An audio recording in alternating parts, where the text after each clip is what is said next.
Welcome to Recross the Paths. My name is Cade, and I have the pleasure of being joined today by Noah. I am so glad you're here, Noah. Welcome. What's good, Kate? It's so good to finally talk to you. I don't get to talk to you enough, so this is a great pleasure. We get to set aside an hour and chit chat about cube and old frame formats. That's right. Well, and to actually talk, like to converse, and not just shoot old school deck pictures back and forth at random intervals. Yeah, well, I'm playing an event this weekend. I'm bringing a sweet Savannah Lions Serendib Free Blue White Red burn deck with me. So As much as Savannah Lions gets talked about in cube formats as like kind of this benchmark of power, uh nobody huh. has any idea how expensive a black border set of Savannah Lions is, Oh and God! it is Well, I devastating. was. It's really brutal. Well, so I have a buddy who only buys the first tournament legal printing of a card Woo! for his collection, and so he looked at buying Swords to Plowshares, Uh huh. Uh huh. and was like, okay, we're gonna have to take a break on this one. This is gonna take a few months." No, old school cards can get random expense. Like Icy Manipulator of all things is like a $100+ card in this format. It's truly staggering. And, most old school, and we'll talk about this in just a second, but like, yeah, most old school or, pre modern type, these older frame formats are usually pretty proxy friendly until you get to sanctioned events. But Yeah. like, most people are like, man, you want to play this weird old thing? Hop on in. Let's make it happen. Oh, 100%. I'm grateful to have a very proxy friendly group up here in Wisconsin, and Sam Black of all people has like 24 fully proxied Eternal Central old school decks, and Oh, it's so so good. yeah, no, it's great. Well, I mean, especially at the end of like the cube event, and you're like, you got the few stragglers, you flip some chaos orbs and all that. I don't mean to deviate too much. So Hey, no, that's what we're here for. For proper introduction, I suppose, Noah has curated the Esper Cube in a popular sense, as well as a project we're going to talk about called Alternate History. But one of the ways we've connected is over, how would you call it, unsanctioned or sometimes sanctioned old frame formats. Is that a yeah, fair? unsanctioned old frame, I think, is brought. Classic Magic is another way that it's all often described. But as a general rule, I will occasionally play a game of Legacy, but most of my 95% of my Magic life these days is Cube, pre-modern, and the 93-94 old school format. So Yeah, yeah. So let's unpack that just a little bit, because I know when people think about something like vintage or legacy, it's just like, hey, this is high octane, high power, maximal efficiency on all fronts. What is let's pick 93, 94 to get started. Like, what does that look like? What so does that look like to so, start so out? I guess briefly for folks who don't know, so 93-94 is a community run set of formats that spans the first 2 years of Magic's life. So the format runs through so Alpha Beta Unlimited, Legends, The Dark, Antiquities, Arabian Nights, and depending on the format you're playing, because there's a lot of variants, you occasionally get Fallen Empires, which is a really important set for the format. And Really, that sounds like a joke. It is very true. no, your pump knights, your 2 mana 2/1s with effects are some of the strongest cards in the format. Him to Him to Turok is Turok. legal. It's so good. No, I think that 93-94 provides, and especially if you go to a 93-94 event, you catch a lot of similarities between that and Cube, which is this kind of camaraderie oriented, kind of very, very friendly, and like you mentioned earlier, very open to playtest cards and proxies. Where if you want to try some weird Naya fast bond land tax wheels pile, they're not only like happy for you to put in playtest cards, but ecstatic that you put something bizarre together. So it's a great, great, great environment for brewing, despite a card pool that's smaller than half a year of standard in current year. Yeah, it's really, as much as the card pool is wide, I guess it's not particularly deep. There are a couple standout powerful cards, and you can then get to decide how deep into the pool of like, are you going to try to make Wormwood Tree Folk a competitive piece? Yeah, there's a really great backpack vendor who plays a 5 color Dark Heart of the Wood Lich combo deck in this format. which might be my favorite sentence that has ever existed.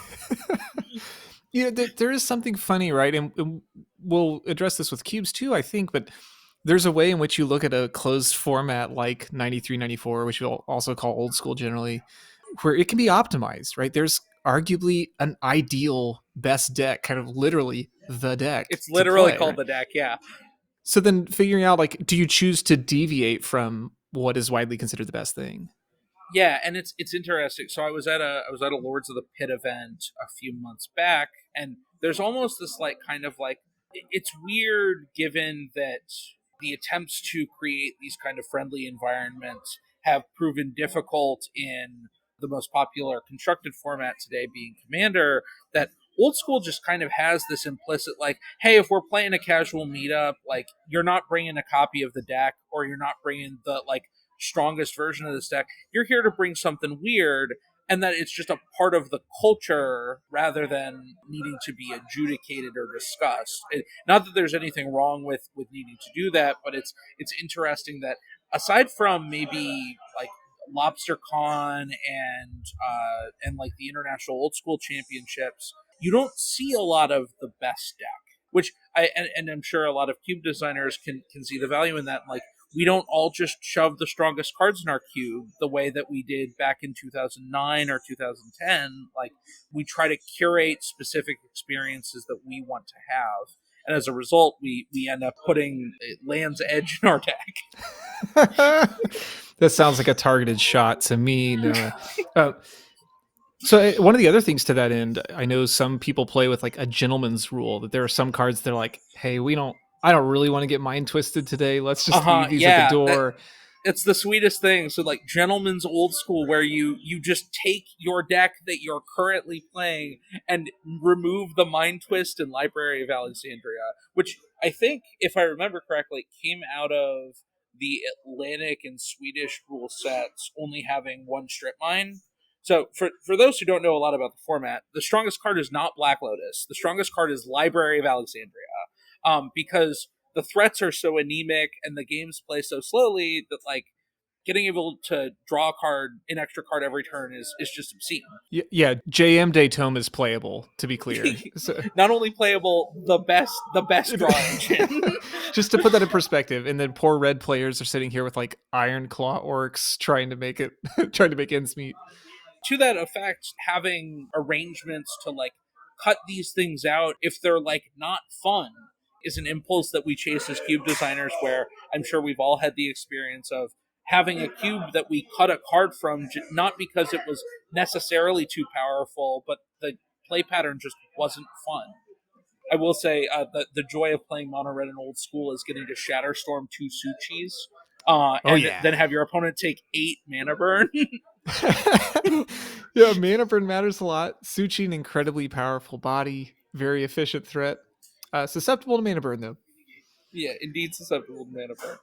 But yeah, I didn't mean to cut you off in regards to like that the gentleman's idea of trying to make these decisions that are mutually beneficial for the gameplay experience, in spite of it not being as quote unquote optimal. Mm-hmm.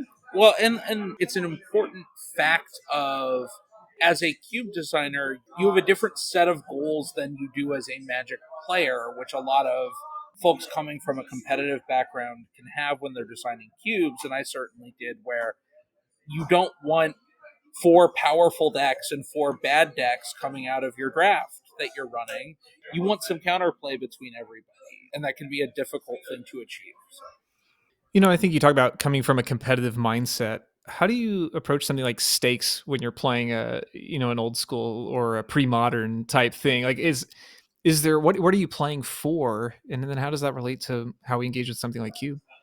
Well, so it's interesting. The two formats have very different ethoses, despite being nominally classic Magic. Like I was just at the North American Pre-Modern Championships, and it really is um, a friendly environment outside the games, but people really care about their performance in the event, and you see a lot less of that in old school. But at the end of the day, a lot of these non-sanctioned formats, be it Cube or these old frame classic formats, attract people who care a lot about particular play patterns, about particular cards, and about an ethos that is, frankly, removed from the constant churn of new cardboard. I think that if there's anything that I appreciate more about my relationship to Magic now than I've ever had in my life, it's that I don't have to check the spoiler.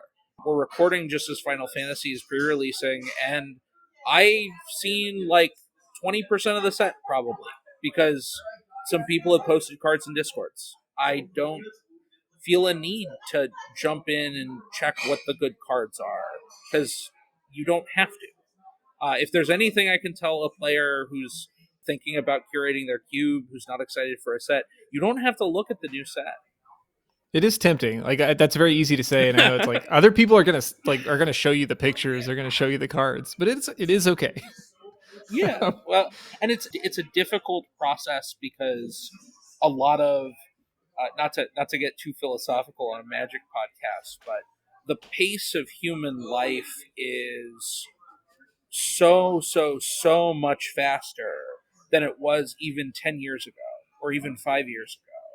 We are constantly bombarded by more input from the world, and it's hard to tell ourselves that we don't have to listen, that we can like step back and think about what's already here. Is that part of what draws you to formats like this, you think, or is that maybe getting a little too heady? No, I think it's true, and there's a lot of design reasons that I'm very attracted to old frame Magic, but in part it's just I think that people, or sorry, I should speak about me. I find life substantially more manageable when I don't feel an obligation to constantly be interacting with what the newest thing is. No one's going to take your Magic player card away.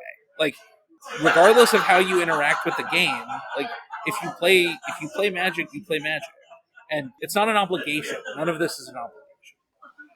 Yeah, the only Magic player card they can take away is your DCI card. I still remember my number, for better or for worse. Hey, me too. We won't say it here in case for whatever reason. You know. No, no. If they bring it back, I gotta log into my casual cube draft with my DCI number. I remember thinking about this idea of, we talked about stakes briefly. I find that I enjoy a lot of formats where winning matters less, like kind of the same reason sometimes we play board games where it's not about I need to express my prowess over my friends at Wingspan or Settlers of Catan or whatever. It's like, I- you know, I'm sitting down to enjoy an experience, and that sometimes Yeah, I wonder if you feel similarly that something like old school I find particularly, or like Cube, that the enjoyment is in the experience more than the outcome. 100%. Well, and that the opportunity to express ourselves in a confined space is something that is easier to do when there's not this impetus of if you don't win this event, you don't get to qualify for the RC. Like, Yeah, um, right. you don't have a pressure to compete. And I'm someone who, my impulse is to be a very competitive person, but it is delightful to get to just see sweet cards on the table or see what your opponent's trying to pull off.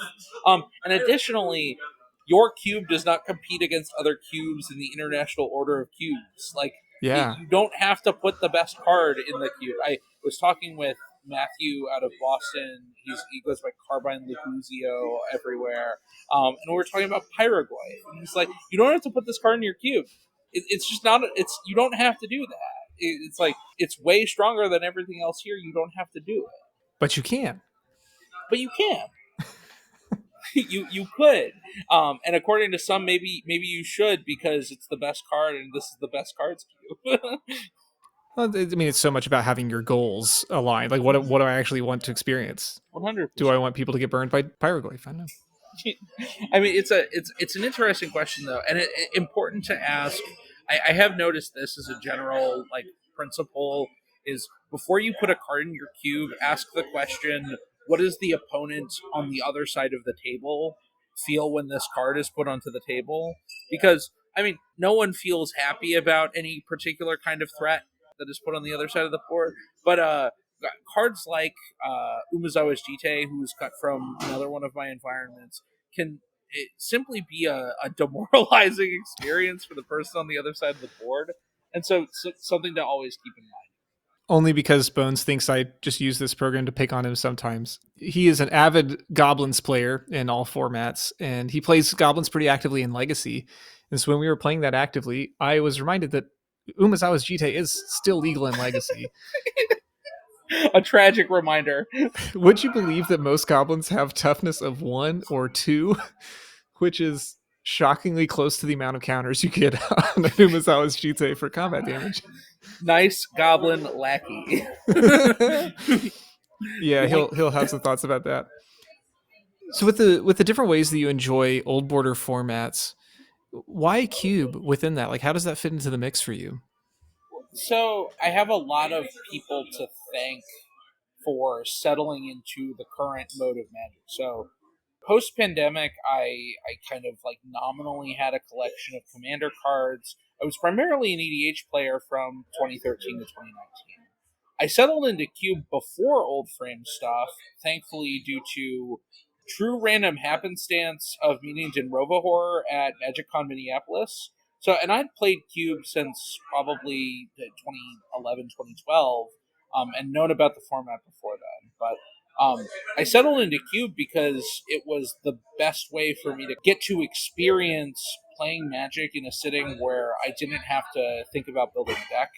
And eventually, I'd built cubes before, but building an environment that other people want to play in. I think that relative to old frame formats, Cube is a much wider sandbox, but something you have to be more careful about because you have to bring all the cards, not just yours. Yeah, and that's something that I know a lot of designers run into. It's like you're designing in ways for other people. It's not always just your own preferences.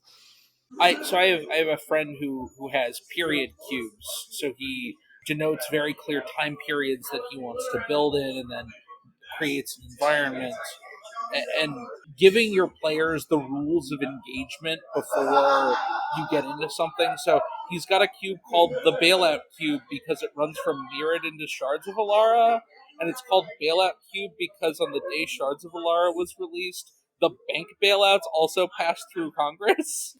um, That's um, amazing. but he has to tell everybody, okay, you can build like a red aggro deck, but this is the Kamigawa Dragons format. Like, understand that you are getting into this kind of thing. And so, not only do we build for other people, but before they draft, we should also like guide our players reasonably. I think that's actually a great segue, kind of thinking about the rules of engagement or like what players should expect sitting down.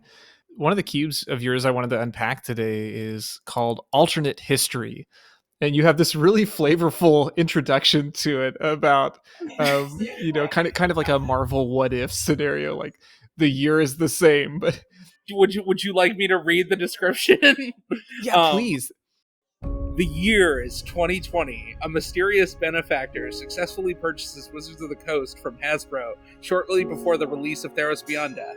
Wizards of the Coast has a golden age of design focused on Magic's core characters and worlds. Mechanical complexity increases somewhat, but strange corner case keywords disappear. Doctor Who, Lord of the Rings, and Warhammer 40k never appear on cards. The year is 2025. This powered cube appears in the cold dark north of Madison, Wisconsin, this alternate timeline where Spider-Man never got a magic card and Palantir Orthon was never printed. I love it. And, I always imagine when you say the year is, whatever it is, I always imagine Dr. Manhattan in the panel from watching. That's a great comic, by the way. I absolutely adore that graphic novel. Well, I love this as a premise. You're thinking about goals. To look and say, well, what would happen if we didn't go down some of these routes of kind of more angular or maybe would it be fair to say commercial design? Yeah, I'm not gonna go on an anti-capitalist rant. I'll save that for Lucky Paper Radio. They they do a good job of that, but And this comes out of CubeCon 23, where I met Joe Donkey, who has the alternate timeline cube, which kind of extracts a lot of designs of the post time spiral era.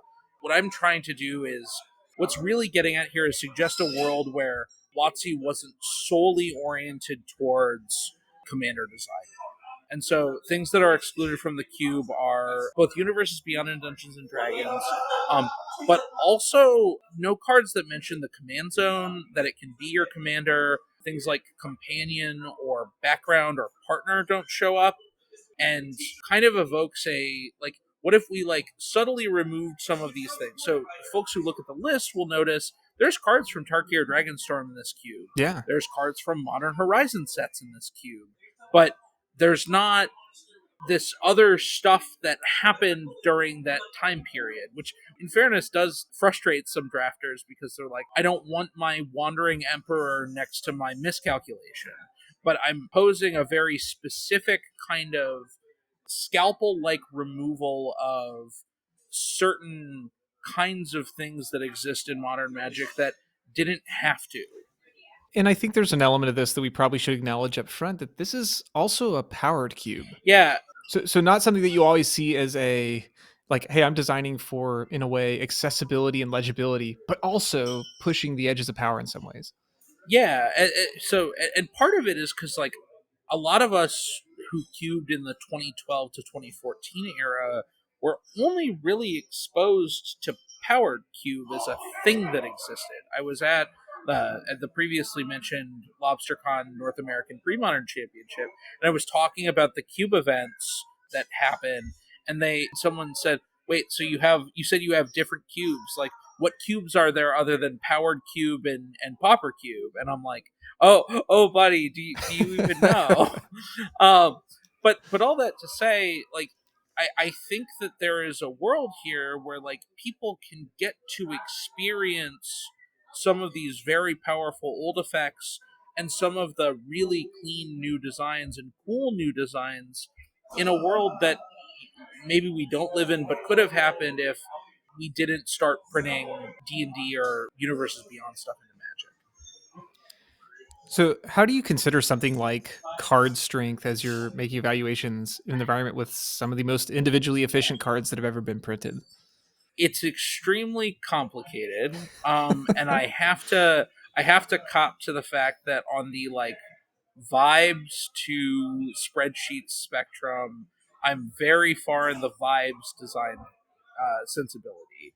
And so a lot of it was just put a bunch of cards in the list because I'm like, this seems like something that WotC would have printed even in a world without Universes Beyond, which is a complicated problem. And then there's a lot of like editing and reaching out for feedback and stuff like that. So I lean very, very hard into, I'm going to let's throw this on the table and see what sticks, and then ruthlessly edit after I have a better sense of like, hey, this, Psychic Frog was in the original draft of this cube because I felt like it was something that could have been printed in this world, and I'm like, maybe it's a bit too efficient a threat to be in like this theoretical world where someone bought WotC.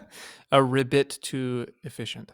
A ribbit too efficient indeed. Well, and like it calls back to an old Magic card, so Right, like yeah. it really appeals to me. But like, and this is another thing with the Universes Beyond and kind of D&D push. There was alongside it this spike in rate on the vast majority of Magic cards, where cards that would have cost two now cost one mana, or cards that would have cost three now cost two.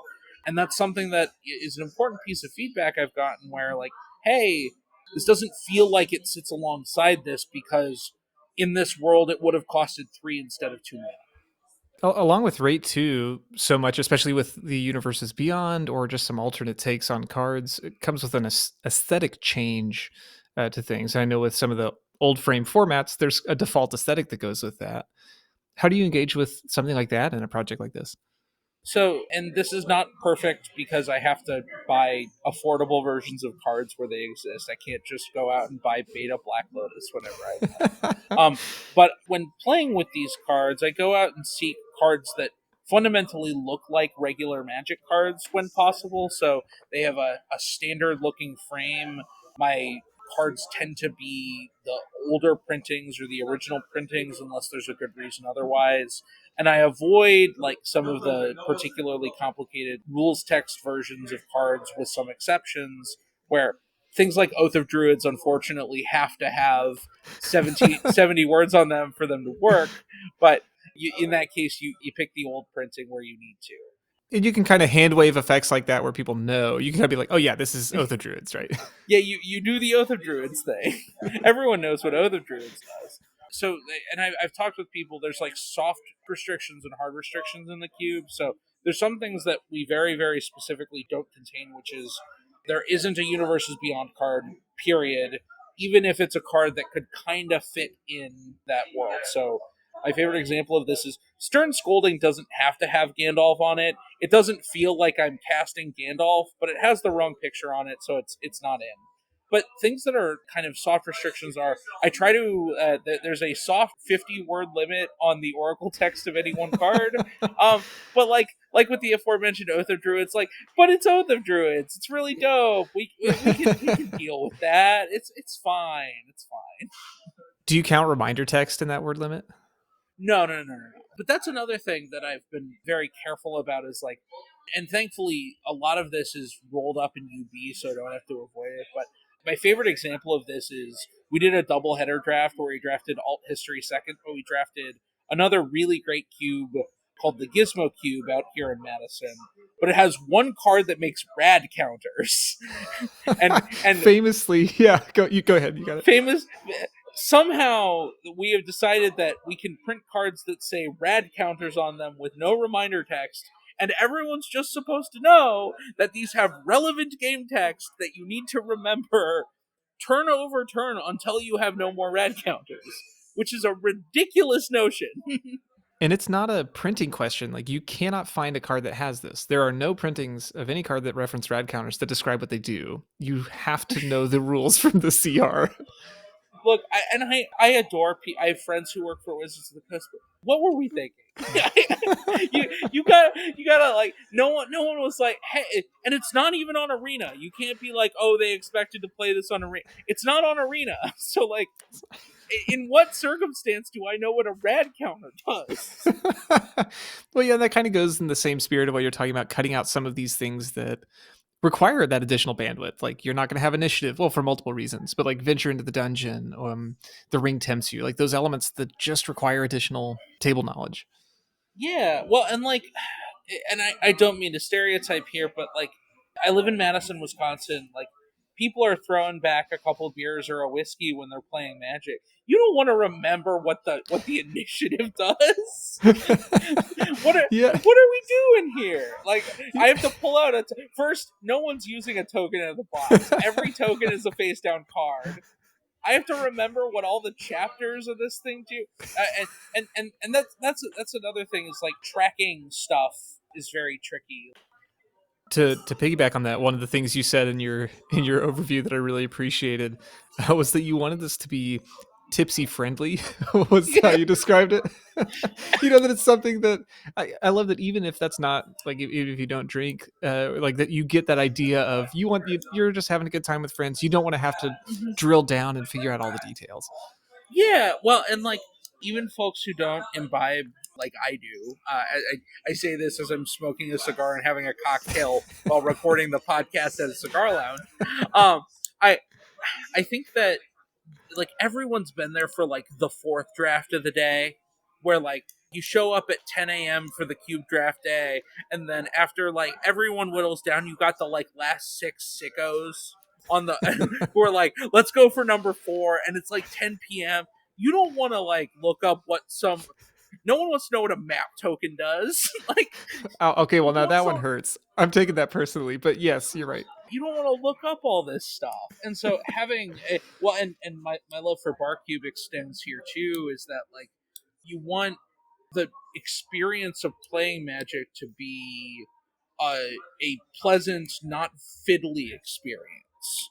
Well, and I get the same joy out of old school in a lot of ways, and that like you don't pull out a lot of tokens when you play old school. Unless you're playing the Hive. Banger card. We love the Hive. Not playable, very bad, but so sweet. It's 10 mana for your first Wasp token. Block Shivan Dragon forever. Forever. It's it's never getting through.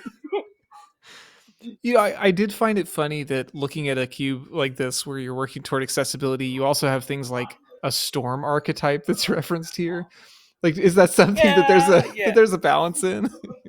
So Kate, I gotta tell you, you've not met enough tipsy folks who want to force storm at 10 p.m. Like, there's always that one guy who's like, "I'm taking the Lion's Eye Diamond. I don't care what else is in the pack." I also, for better or for worse, when we are talking about Cube Draft, even if we are bringing in new players to Cube, there's an implicit kind of handling of experienced Magic players. That is, it's a tough thing to admit to, but it is a really hard sell to a newer Magic player at all to jump into Cube Draft, and especially powered Cube Draft, where there's a lot of stuff that you have to figure out in the way that mana artifacts interact with other cards.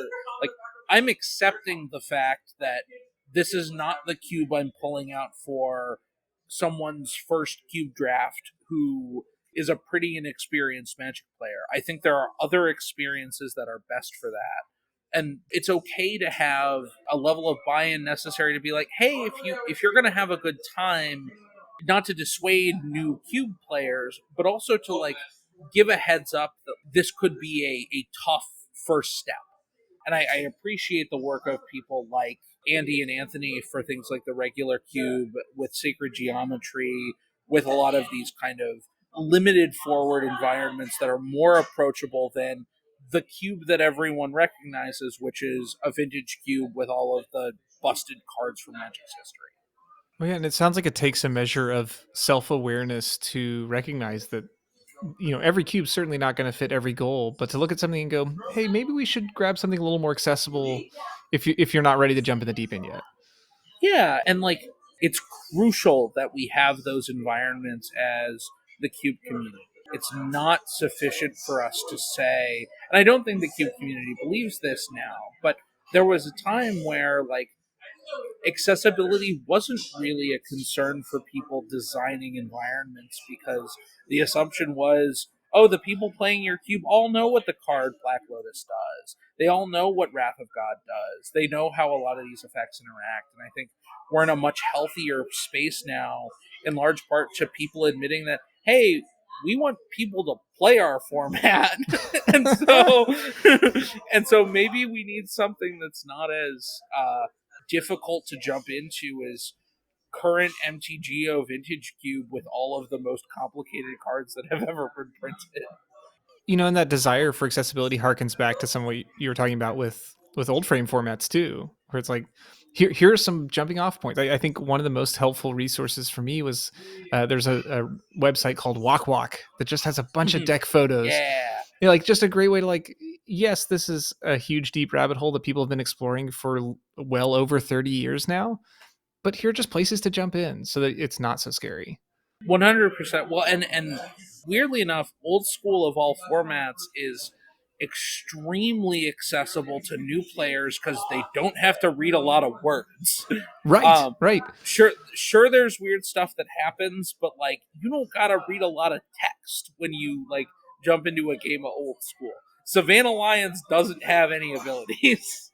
um, uh, but no, and it's a difficult problem that the growth of Cube is reaching towards, in that the more and more like obscure, bizarre, weird designs that we want to construct as a community, we also have to continue to think, how do we get people who are newer to Magic to jump in this part of the pool? Because it is a tough thing to do. And I think being a nice person and being welcoming is probably step one, but also having like environments that invite getting to get comfortable is also really important. You talked about the familiarity of something like the vintage cube for people that aren't as enfranchised in the cube space currently. Do you want alternate history to feel like a traditional vintage cube, or do you want it to feel decidedly different? So I think that importantly, it should feel like a vintage cube. One of the design goals is like people want to put Black Lotus on the board. People love casting these powerful spells. And there are other cubes that have power in them that don't feel like Vintage Cube. And I would never claim that this is not that. If you sit down and you've played a lot of MTGO Vintage Cube, you're going to recognize a lot of the cards. I think alt history, more than anything, is a demonstration piece that you can build a high powered environment with quote unquote the best cards in Magic and just remove the crap you don't like. uh, like again, like if nothing else, you just don't have to play with the cards you don't want to play with. Yeah, like yeah. like you are very much allowed. And at the end of the day, the alternate history cube does open the doors to people doing a lot of vintage cube things. And so part of the experience and the impetus of the cube was being asked by a store running a cube event, hey, what would you do with vintage cube? Because I had just bought collector's edition power for myself. And so this still will feel like a vintage cube at the end of the day for a lot of the drafters. And I don't want folks to hear about this and go in expecting a list that is going to be so far removed from their experience. There is like a comfort food element to vintage cube, and this is just me turning up the amount of cream and parmesan I'm putting into the meal, going full on like this is something that'll make you feel at home. In a conversation you had with Ian on Cube Reviews a while back, you described when you were talking about your Esper Cube it being a card first design rather than it being Yeah. built around archetypes. And I love that turn of phrase. I wonder if you could unpack that a little bit. And then does alternate history adhere to that same kind of idea? So I think most of my environments at this point kind of follow that ethos. I think I can largely thank Lucky Paper Radio and what they've done for instructing my own design, in that structures that aren't useful for your design don't have to be your starting point.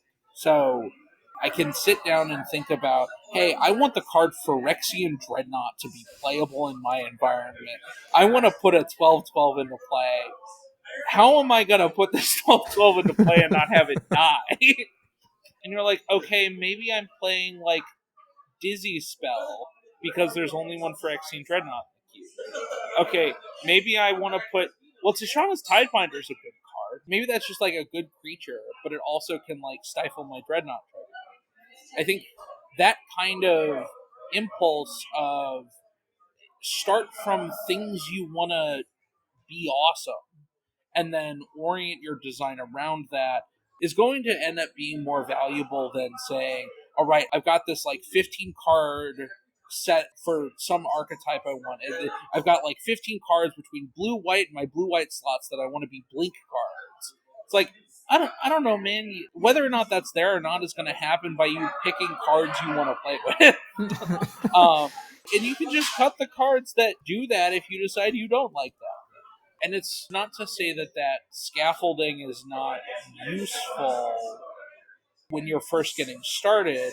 So I think a great example of this is like if you have some like red black card that doesn't fit into the aristocrats archetype you've outlined for your red black section, you can just put it in. No one said you couldn't have a two color card that didn't fit the archetype. You can just put the card in, and people are going to play with it or not play with it. And I think importantly, it's more valuable after the draft and after you've gotten feedback to process the like, hey, is this card fitting my design goals? We can't be like Descartes with our cubes. We cannot like discern all of the logical deductions from the 360 cards in our list. This is a set of empirical questions that we have to evaluate through people playing our cubes and drafting. Sounds like a lot of the ideas that you espouse in regards to making decisions about designing your environments come from an availability of playtesting? Like you have a pretty Mhm. active community where you are. How do you think you engage with that based on your ability to play a lot of cube? I think it entices me to make lots of changes more quickly, um, compared to other playgroups can. And again, it's a bit counterintuitive. So part of the benefit of having a million cubers in a small town in central Wisconsin means you have a lot of cubes. And so you don't necessarily get yours drafted as frequently as you would think, even though you can draft 3 times a week.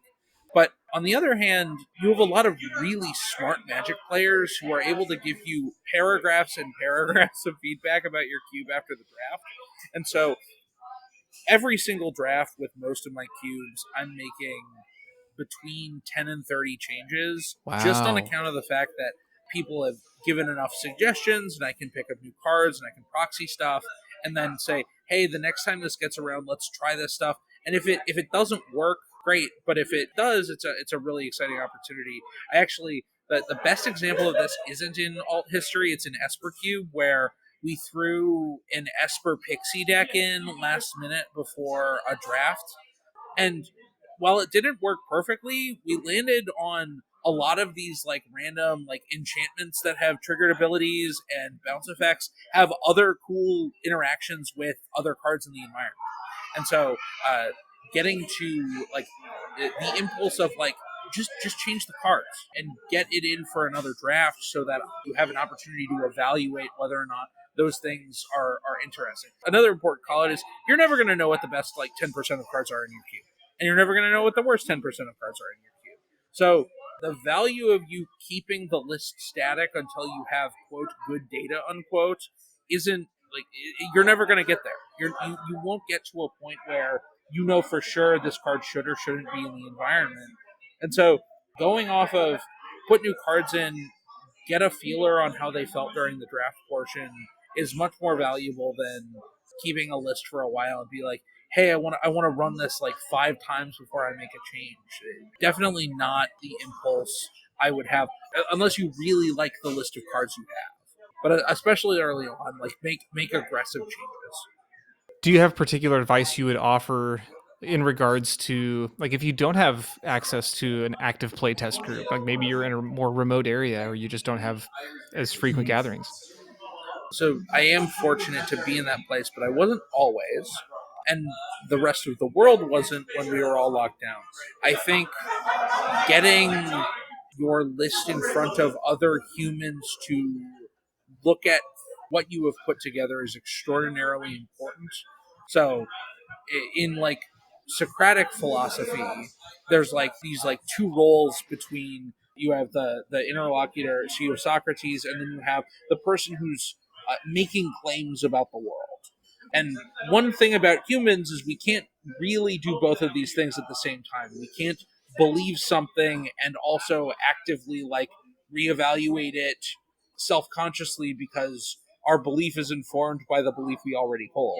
Hmm. And so having other people around us to question our premises and really make us think harder about our choices is what happens. And so if you don't have a wide play group, I would say jump online and talk to I shout out to the MTG Cube Talk Discord as probably like the biggest place right now, but there's also the Riptide Lab forums and other places where people are talking about Cube online and just say, hey, take a look at my list. What do you think about this as a first pass? These are my goals and what I'm trying to achieve, because you can get someone to call out, hey, I don't think this card is achieving your goals, even if you haven't gotten cards to the table yet. I want to highlight that idea that being able to articulate these are my goals, and you may not have everything yet, but I like that sense of here's what I'm hoping to accomplish, so that your feedback isn't always given directly from like here's just like a flat numbers sensibility or whatever. No, I think it's really crucial, and it seems kind of like self evident when you say something like that, but you have to remember that cube design for a very long time was, well, these cards are underpowered, so you should cut these and put the better cards in. Like your individual design goals. I remember, I think my favorite story of this is Ryan Sachs talking to Zach Barish about Sax's build around cube, where Zach was giving feedback to Ryan of how to make his cube more accessible, and where Ryan responds, "Sorry, let me correct you. The goal of this cube is for an idealized 8 copies of me drafting at the table." Yeah, the 8 copies of him to have the hardest time drafting it, I think was the way he was. Yeah. So, like, you get totally different results. Humans are not computers, but if you give the computer a different program, you are going to get a different output when you give it the same inputs. And so, being explicit of, like, this is the direction I'm trying to go. Do you think these 360 cards point me towards this direction or this set of objectives? I get a lot of pushback for some of the inclusions in Esper Cube of cards being like kind of underpowered, and I'm like, this is like an Esper constructed archetype from the year 2014, and other stuff is gonna go before this does. You will never take Obsidat the Ghost Council from me. This No, is it's just not. No, the like I finally cut Augur of Fullness. It's now just the Cube ID on Cube Cobra.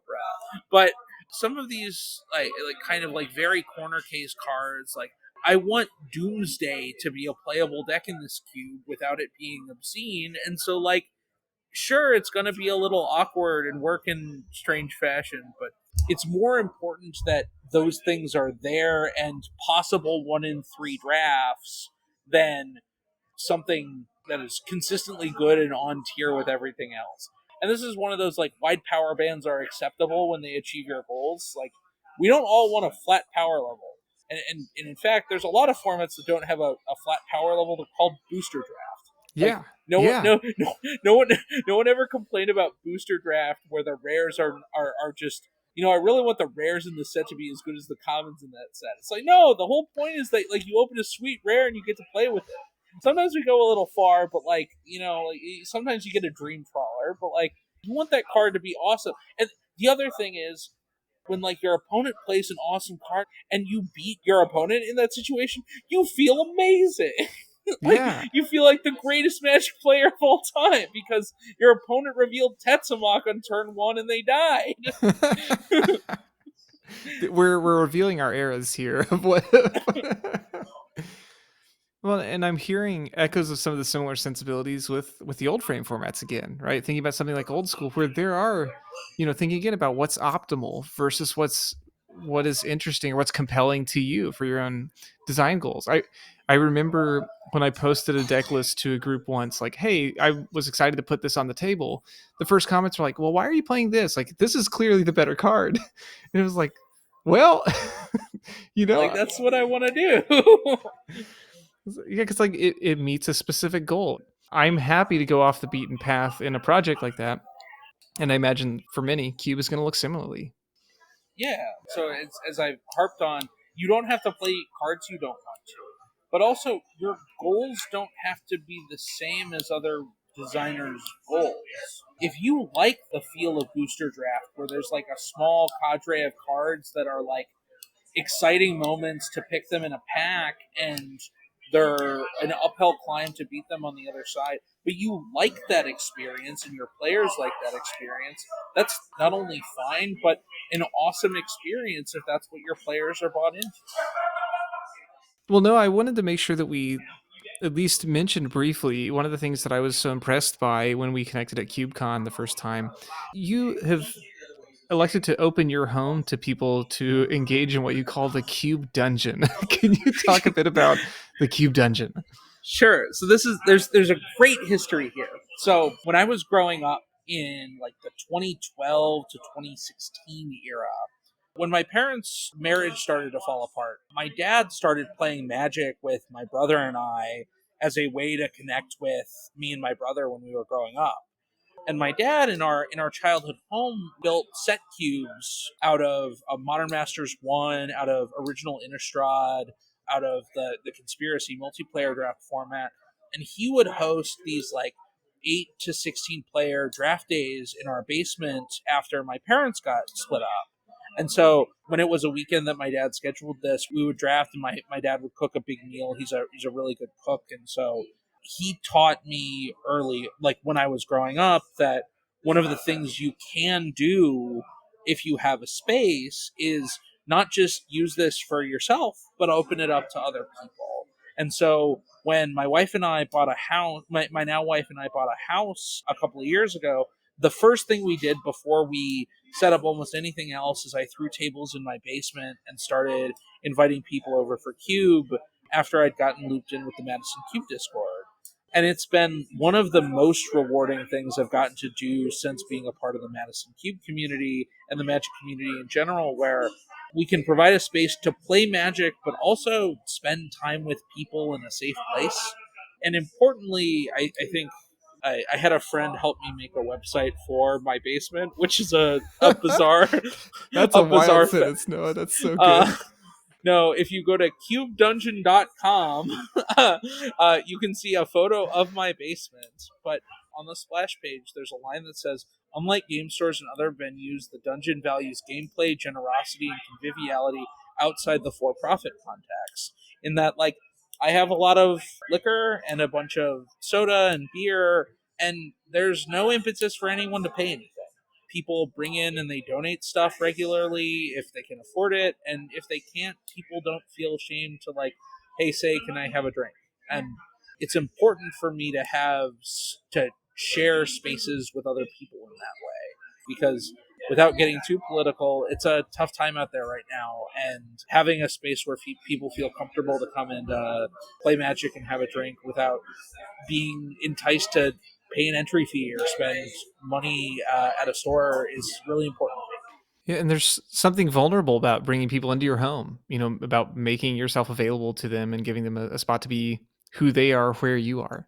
Yeah, and it's a tough thing because it's poor form to just cancel draft when it's scheduled at your house. Having this as a commitment on my calendar, and I've never, and I haven't been perfect, but having it as a commitment on my calendar of, like, I'll be there for people if they want to show up, is something that also is important to me, as we're not just here for ourselves, but we're here to be there for other people, at least as long as we're on this planet flying through the sky around a ball of burning gas. So Well, I think that's a really cool thing that you're doing, and it's it was special to get to stop by in years past, and I'm hopeful that's something we get to do again before too long. 100%. We'll get you out here for Blue Ale Mental Blast, which is something we're working on. Oh boy, the Uh, names are golden. That's so good. yeah. No. I also, if you wouldn't mind, I do want to plug charity tournaments I'm running as well. There's a great venue out here called Delta Beer Lab. It's a brewery that has a big event space. And I decided I wanted to run one of these 64 person small cube events here in August. And I talked with some of the other folks I'm working with, and we decided after we pitched it that we were going to do it for charity. So there's a charity for the unhoused here in Madison called Porchlight, which provides shelter resources as well as helping pay unhoused folks first month rent in order to move them out of homelessness and into a self-directed life. It's August 30th of this year, so for any folks in the Midwest who would want to draft Cube and help support a good cause, helping folks who are on tough times, we'd really love to have y'all out. August 30th. Mark your calendars. Well, no, it's always a treat to get to connect. I do have a question that I would love to ask before we wrap things up. Delightful.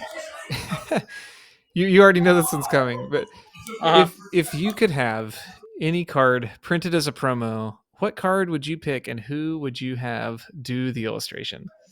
Okay, so I thought about this for a long time as to whether I could get away with it being any card other than Ponder. And I concluded that I could not.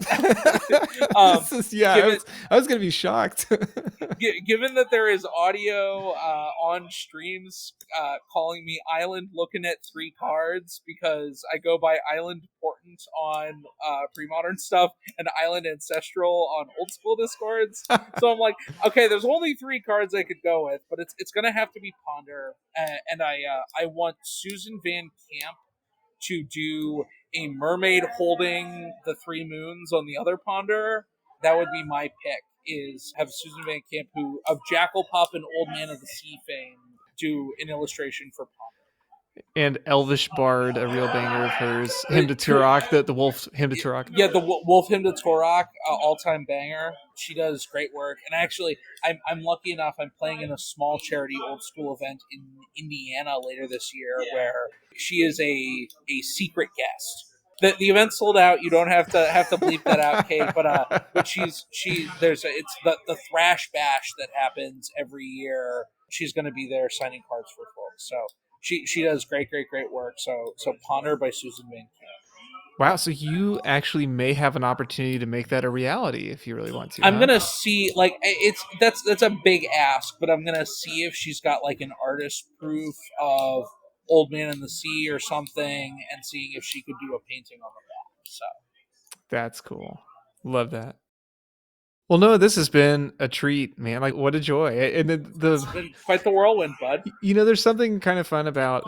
I don't normally record these on video, but just getting to sit. We're sharing this great dichotomy of spaces. Me in my quiet living room, Noah braving the elements.